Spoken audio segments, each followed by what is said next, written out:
Hey guys, welcome back to Master of None, and let's not waste too much time with the intro. This is part 2 of the Mini Cooper build, and I'm building the perfect daily driver with a $3,000 budget.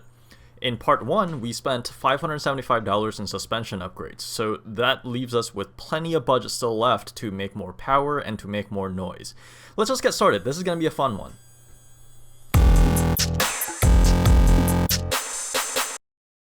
Alright, let's start with this statement. How we humans perceive speed and acceleration has surprisingly little to do with horsepower and much more to do with our senses. That's why you can fall asleep going 60 miles per hour in a Prius, but you would feel like death in a go-kart. So it's with that premise in mind that I introduce this upgrade, this axle-back exhaust from Dinan. This one cost me $650. And yes, it probably won't make the Mini measurably faster, unless of course there's some other upgrade later that unlocks it, hint hint, but in any case it looks awesome, it's lighter than stock, and hopefully it'll sound pretty nasty too. Now, like I mentioned in the first episode, it's my fiance who drives this car for the most part, so I don't want to make it obnoxiously loud. In fact, I don't think I would like that in a daily driver either. So I'll have a sound comparison after this is installed. So after skimming through the instructions, this seemed like it was going to be a pretty straightforward job, and I guess if I had the right tools, it might have been. But we'll get to that in a second. So we basically have to cut out the stock exhaust, but we have to take this bracket off first. And then we can mark the exhaust about 7 inches from the muffler as per the instructions, and we have to try to cut the two sections from each other. Now, I'm not much of a metal worker, so I don't really know what the right tool to use here is, but really the only thing that I had on hand that I thought could work was the Sawzall with a metal cutting blade. And I did get it about halfway through, but the pipe was so close to the heat shield that the car just kept hitting the underbody of the car, and I couldn't get a clean cut all the way through. So then I tried to take out the exhaust hangers first so that the whole thing could sit at least a few inches lower to give me a little bit more space to work. Hey, here's a tool that you probably didn't know existed. This is a exhaust hanger plier. And yeah, it's one of those tools that you're probably only going to use a few times, but I still think it's worth it. This thing works really well to disconnect the rubber exhaust hangers, and if you ever fought one of these things with a screwdriver, you might agree that it's worth the purchase. I'll put a link in the description if you're interested. So now I'm using a transmission jack to hold the exhaust up after disconnecting the rearmost exhaust hanger, and then I can finish with the other one more in the front. And obviously, if you don't have a transmission jack, which I imagine that you don't, then just have a buddy hold it up. Okay, now I have a lot more space, so I thought I could finish this up pretty neatly, but man, the lethal combination of my lack of skill, awkward position, and the fact that the Sawzall was way too long and heavy to be used comfortably underneath the car at this height, I ended up just mangling the cut. The saw just twisted sideways and I kept messing it up, so I did end up cutting it all the way through obviously, but the cut just ended up looking like this, and I'm pretty embarrassed. But you know, luckily all of the mangling was actually done on the muffler side of the cut that's getting replaced with the new part, and this whole thing didn't end up mattering anyway since I'll be using this exhaust connector that came included with the new exhaust. And it's not like we're welding this new exhaust up. So now it's pretty straightforward from here. Just lift up the new axle back exhaust in place. Again, a buddy would be pretty helpful here if you don't have a jack like this. And then use the exhaust connecting clamp to connect the two pieces and hang it all up with the stock exhaust hangers. Here's a little tech tip if you have trouble getting the exhaust hangers installed. Multi-purpose grease can be your best friend in situations like this. A little dab will make it a lot easier to slide this thing back on, and as a bonus, it'll be a lot easier to uninstall later if you ever have to. And we're almost done. Just tighten up the connector. There's a torque spec for this in the instructions if you care. I don't. And then don't forget to put the bracket back on how you found it. And that's it. You guys ready for the sound check? I can't wait. I'm kind of nervous actually though. If this thing doesn't sound very good, this will have been a pretty big waste of money.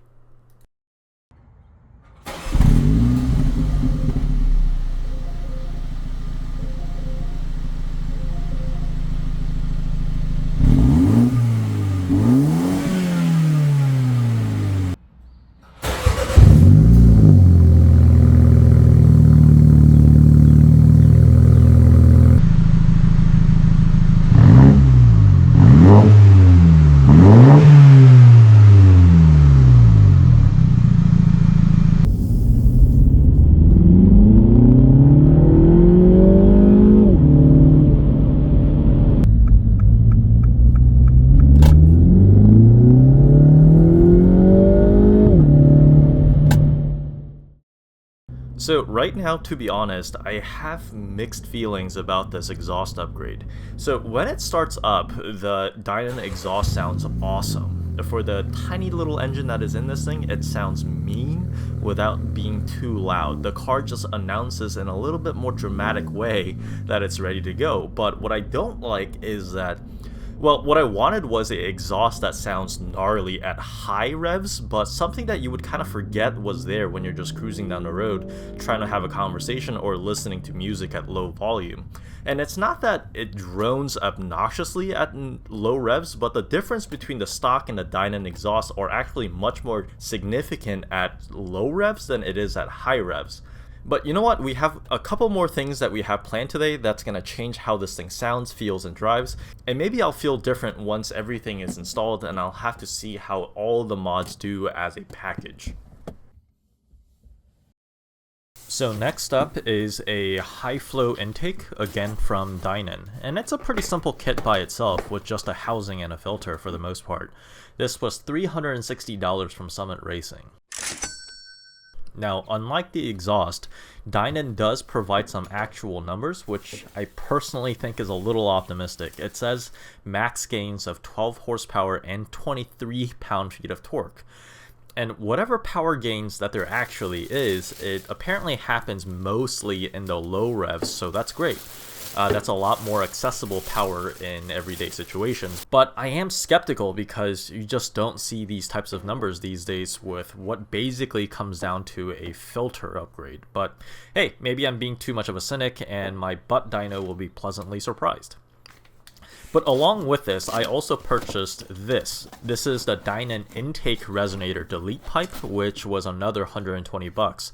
Just like the exhaust, you could argue that this is a performance upgrade, but it's really more of a sound upgrade, which again, like I said before, I think is just as important in a street car.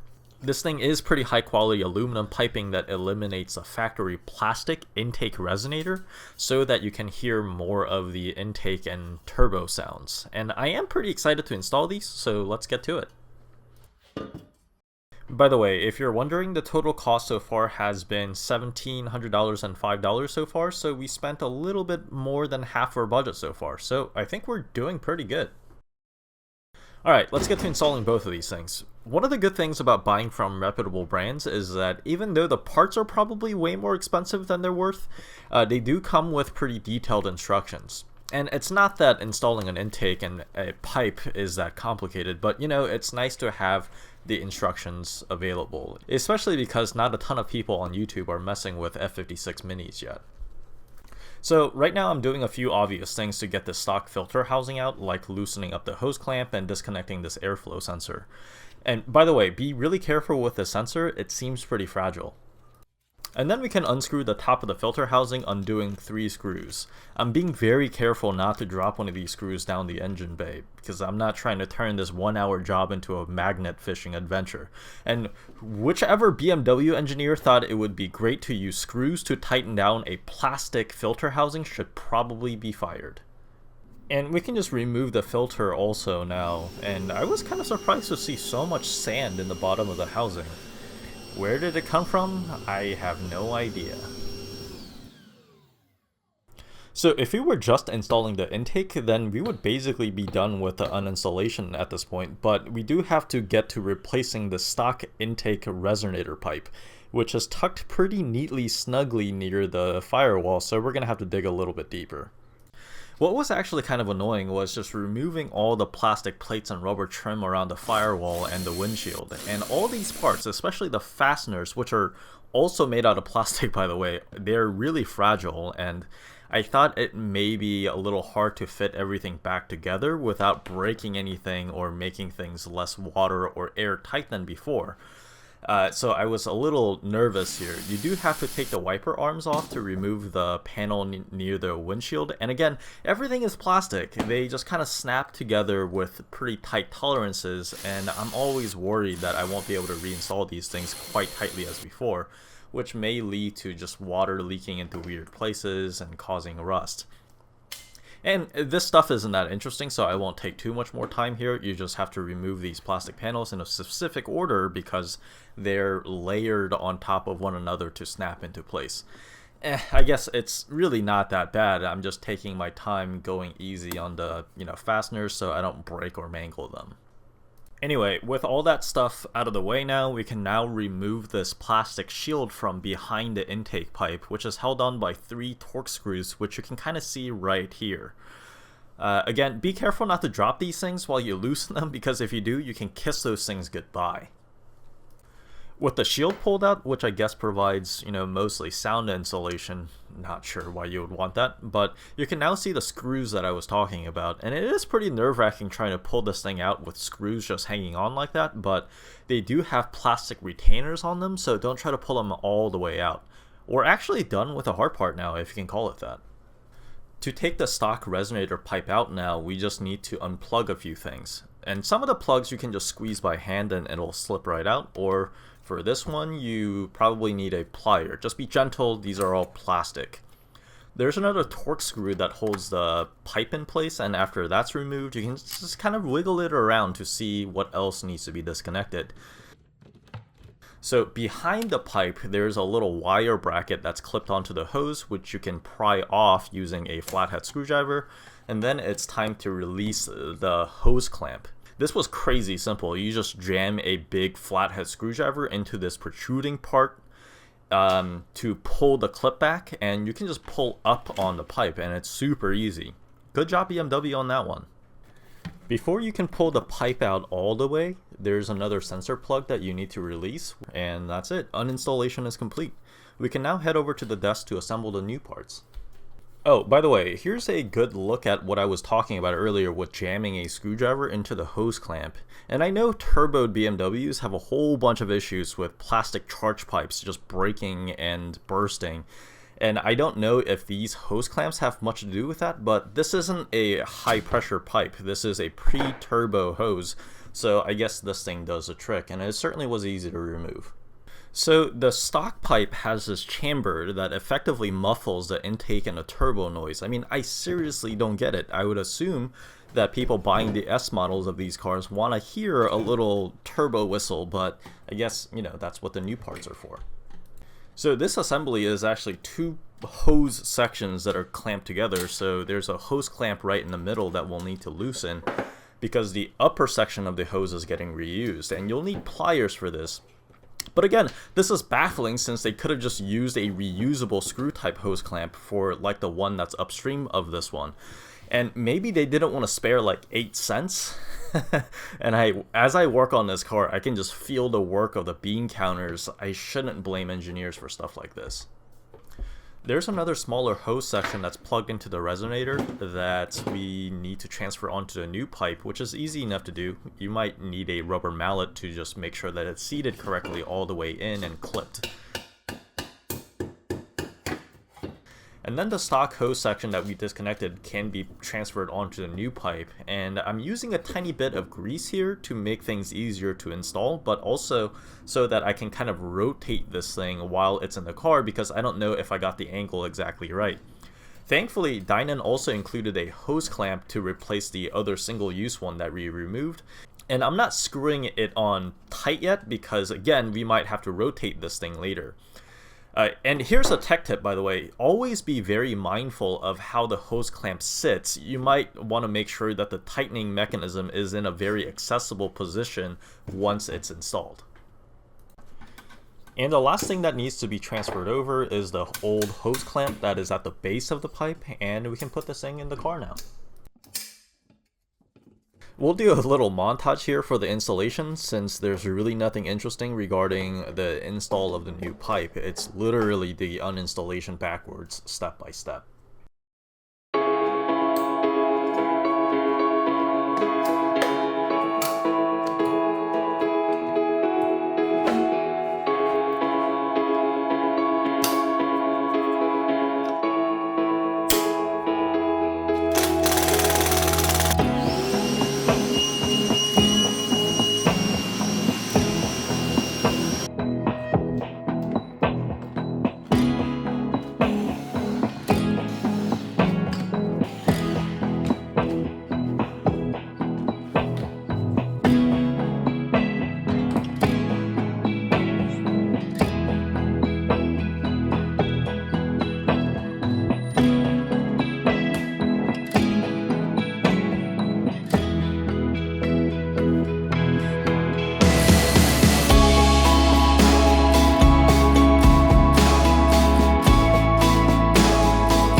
I hope you guys appreciated my attempt at trying to get the video footage to sync to the music. It's takes a while, but I think it's pretty satisfying.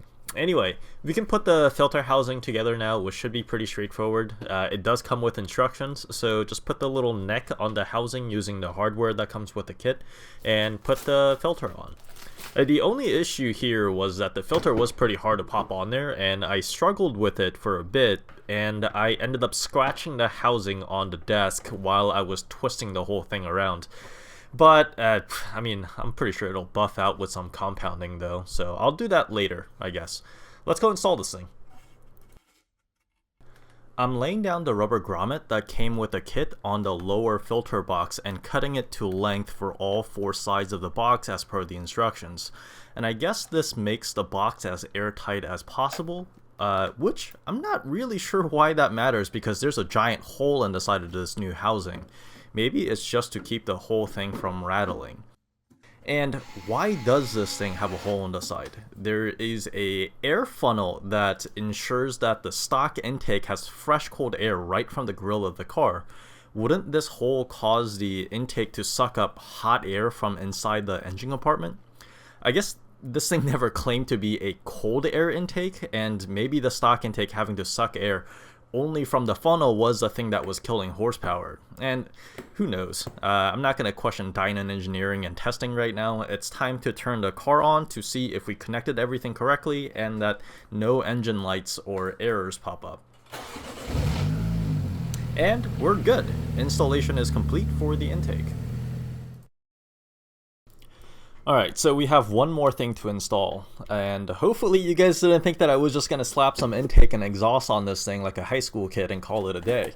This is how we're going to add some real horsepower, and this is the JB4 Tuner with the optional Bluetooth connection kit. The tuner itself cost $530, and it was $150 for the optional Bluetooth connector, which I think is an absolute must-have for ease of use. And this is how we'll add more than 40 horsepower to the wheels of this little car and only do it when we want to. And the horsepower gains are even greater with other modifications like intake and an exhaust, which we did. And I know that the price seems pretty steep, but these tuners tend to be one of the most cost-effective way to add more horsepower per dollar, and there really isn't even a close second when it comes to the ease of install. Speaking of which, since this thing comes with instructions and the installation is pretty straightforward, while I install this thing, I'll just try to explain what this thing does in the most simple terms in case anyone watching doesn't know already.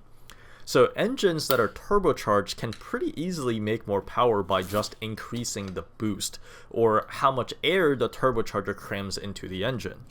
And tuners like this one allows us to modify the peak level of boost, but still keep it within safe levels as to not harm the reliability of the engine, at least not to a meaningful degree. This thing works by hijacking and modifying some signals from the engine itself, mostly from the air intake, which are then fed to the stock ECU or the engine computer. And then the stock ECU, which by the way is not altered in any way with this install, uses the altered signals to modify things like ignition timing, fuel injection, and boost control to make more power than stock. And that's why installation of this tuner is essentially just installing these plugs into some sensors and plugging in the stock wiring harness to the tuner. And you can think of it as the tuner kind of tricking the engine to making more power, kind of in a sense. How the engine is programmed to run out of the factory in modern engines is basically a choice that's made to sit in a particular point in a spectrum of trade-offs, and that's true especially for forced induction engines. So stock settings tend to be fairly conservative to favor longevity, fuel efficiency, and low noise levels by sacrificing the peak potential power that can be generated from the engine, and that is a trade-off some of us degenerates don't always agree with. So this tuner kit allows us to control that trade-off on a spectrum as we wish, with multiple different modes that we can choose from the most mild to the most aggressive. And the nice thing is that you can always just turn this thing off with your phone at any time to run on stock settings or to run more mild tunes, or you can just uninstall this thing completely without leaving a trace if you're worried about warranty issues, since it makes no permanent changes to the stock computer. So I just love these things. Burger tuning is about as reputable as it gets in the tuner world, and I plan on leaving it on stock settings for the most times when I'm not feeling so squirrely, so I'm not worried at all about hurting the longevity of the engine, but I love the idea of being able to access more power with a simple touch of a phone. So right now I'm done plugging in the sensors near the radiator, as you guys saw, and I'm just routing the harness so it doesn't look out of place. And by the way, I should have really thought ahead, because now I feel a little silly pulling all these plastic panels back off again. So really the only problem that I had with this install was trying to find a place to put this big metal box, which really didn't fit anywhere neatly. So I ended up just trying to tie it to the top of the battery, which I have absolutely no idea if that's a good idea or not, but I did tie it down pretty tightly so it doesn't accidentally short anything out. And this seemed like a better idea than having this thing just rattle around in some crevice. And then there's this OBD2 connection that you can enable, which I don't think it really helps the system perform any better, but there's some dashboard monitoring and logging features that this thing can do, so I guess I might as well install it. And I'm really going for a factory look install here, so I'm cutting a hole in this rubber grommet that sits in the firewall hole and just routing the cable through there. I'm sure you guys knew already, but the OBD2 port is near the left knee of the driver, and it's a little tricky to route the wire through that hole in the firewall, but you know, just feel around like a blind man looking for a nickel and you'll probably get it. With everything plugged in, cable managed, and tied neatly down, we can reinstall all the panels back on with magic this time. And let's take a moment to admire our work, but also connect to the JB4 using our phone to see what we paid for. So you'll need to download the JB4 app, and this was kind of a nasty surprise. The app isn't free after spending $150 for a Bluetooth dongle, so I guess here's another $30 out the door. Anyway, after downloading, you'll see something like this. And the app is loaded with pretty cool features, but I'll just cover the basics here. First, you have to have the app connect to the JB4 Tuner while you have the ignition in on the on position. And you might have to update the firmware, which you can do by following the instructions in the app. And as a note of caution, do not try to do this while the engine is on. Do follow the instructions very, very closely. And after that, my dashboard feature started working properly and reading all the sensors. And you can also customize this dashboard however you want if you're the type to be staring at this kind of stuff while you drive or you're racing on the track. I guess that makes more sense. Obviously, the most important feature is that you can change the tune to different modes, and this is something that you can do literally while you drive, so that's pretty awesome. Some modes are more advanced or require customization, but modes 0, 1, 2, and 3 are pretty simple and self-explanatory. Alright, obviously we're going to go out for a drive now, but let's summarize what we've done so far real quick. So after the JB4 Tuner, plus the Bluetooth connector kit, plus the cost of the mobile app, which sums up to $710, our total project cost so far has been $2,415, which leaves around $600 for the Part 3 aesthetics. So that's, you know, still enough budget there to have a little fun.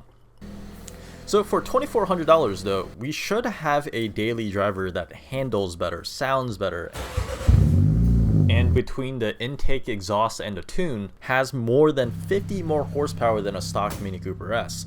And given that a JCW Cooper only makes, 39 more horsepower than a Cooper S, you might even say that we got ourselves a little DIY JCW, at least on paper. But how does it feel on the road? Let's find out.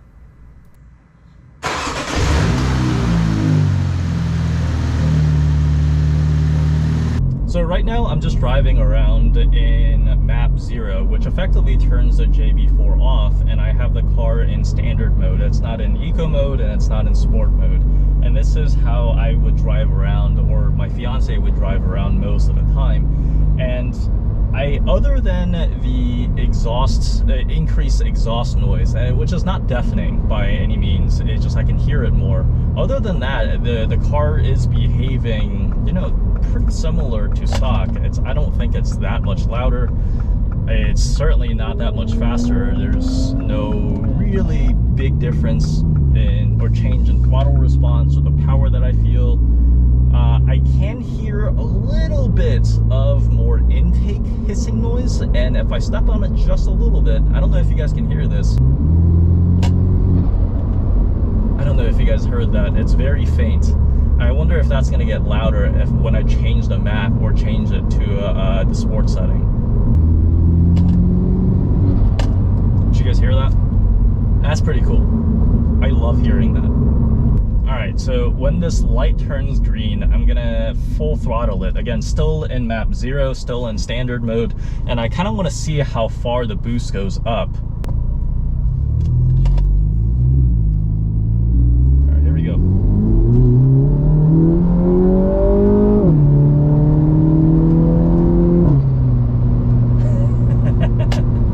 Alright, I think I saw that go up to maybe 9 point something, maybe 10.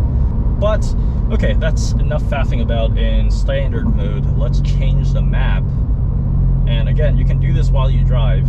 I'm gonna go ahead and pick map 2 because so my fiance filled up the gas on this car and I'm not sure what octane she used, but I do know it's a minimum 93, so I'm gonna go ahead and choose map 2. Alright, so that map should have been saved. And we're also gonna change the mode to sport to give it a little bit of a sharper throttle response. Alright, here we go. We're gonna go full throttle now in mode 2. Let's see how high the boost gets. Woo! Oh, okay, that is faster for sure. The car was really struggling to keep traction there. And I could feel it squirming about just a bit. Let's try that again. Downshift. Oh. And I can definitely hear more of the engine noise and intake noise and turbo noise coming from the front. And I think that's a great thing because just only having the exhaust, what that felt like was you're watching a movie with a surround sound system on, but the subwoofer in the back of the theater was just too loud, and that's, you know, it was imbalanced. There was too much noise coming from the back with not enough from the front. But with this, oh, okay, so not only is the car much faster, but there's just a lot more happy noises coming from the front, and the car feels a lot more, the sounds are a lot more balanced, it's a lot more harmonious. There's a lot more, just again, interesting noises like hissing and fluttering, and the rumbling just coming from the front, and it feels amazing. I just got goosebumps. Yeah, I literally just got goosebumps from flooring it around. I floored this thing plenty of times before I started working on it. It didn't ever struggle to keep traction, but now it's a little scary. It's a little squirmy. Maybe I need stickier tires for this thing, but we obviously don't have budget for that, and I honestly don't think it's necessary. But this is an exciting car now. Oh, just that.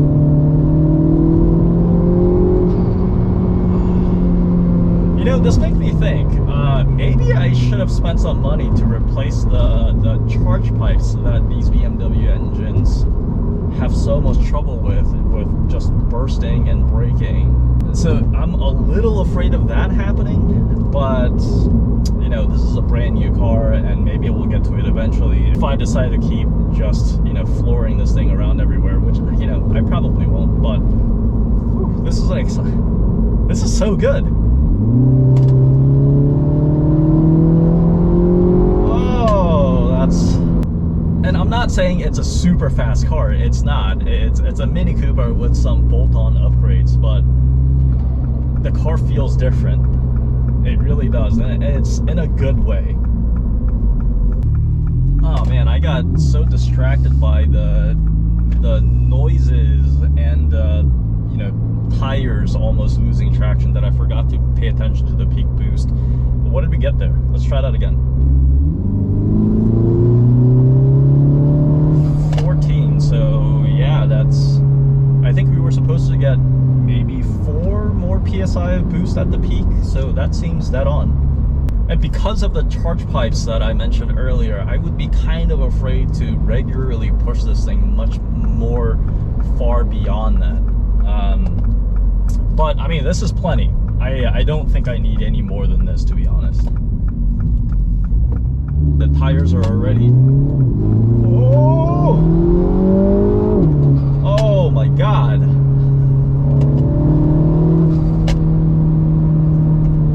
That's fun. This is a cool little car. I love it. I hope my fiance likes it. She probably won't, but I like it. Alright, so I think that's it for this episode. I think we have just about $600 left for part 3, which is appearances. I have yet no idea what I'm going to spend. I mean, the car kind of looks pretty good as it is, but I can think of a few things. Anyway, have a good one. Stay safe. Be nice. See you guys later.